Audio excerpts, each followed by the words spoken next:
Depuis son apparition dans Incredible Hulk numéro 180, James Wallet alias Wolverine a porté plusieurs casquettes. Espion, super-héros, soldat, enseignant, assassin, époux et fugitif.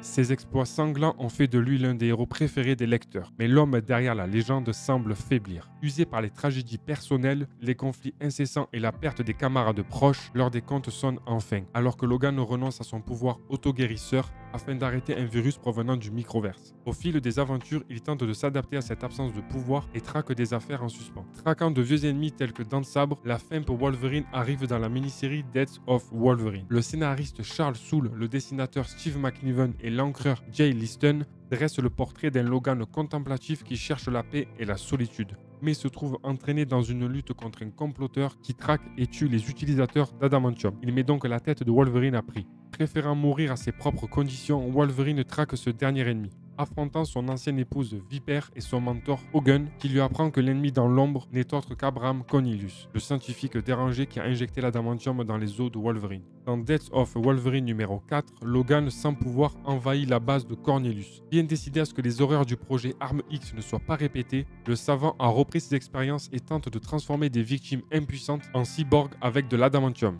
Ce savant fou apprend que Logan n'a plus son facteur auto-guérisseur. Il active donc un soldat prototype en vue de le tuer. Afin de sauver ses cobayes et de mettre un terme à cette folie, Logan leur inocule un sérum de régénération expérimentale et intercepte le liquide métallique qui leur est destiné. Inondé d'adamantium fondu, il poursuit Cornelius mortellement blessé. Le savant fou finit par mourir et Wolverine admire son dernier coucher de soleil en guerrier qui accepte le repos et un homme qui a prouvé qu'il n'était pas un animal. La mort de Wolverine met un terme provisoirement à la surexposition du mutant et génère dans le même temps divers récits périphériques, dont The Logan Legacy, Life After Logan et Wolverines, qui mettent en scène son fils Daken, mais aussi Mystique, Dents de Sabre et les survivants des expériences de Cornelius. Laura Kinney, clone de Logan, devient la nouvelle Wolverine, défendant son nom et son héritage, jusqu'à l'inévitable retour du Wolverine originel. Émouvant et splendide, Death of Wolverine offre à l'un des héros Marvel les plus appréciés un dernier tour de piste. Et voilà, c'est la fin de cette vidéo les amis. Si ça vous a plu, venez bastonner un gros pouce bleu en l'air. Et je vous laisse également le plaisir de vous abonner à ma chaîne YouTube. On se retrouve demain pour un nouvel épisode où on s'attaquera à Secret War. C'était Toto l'Artichaut, heureux de vous avoir diverti.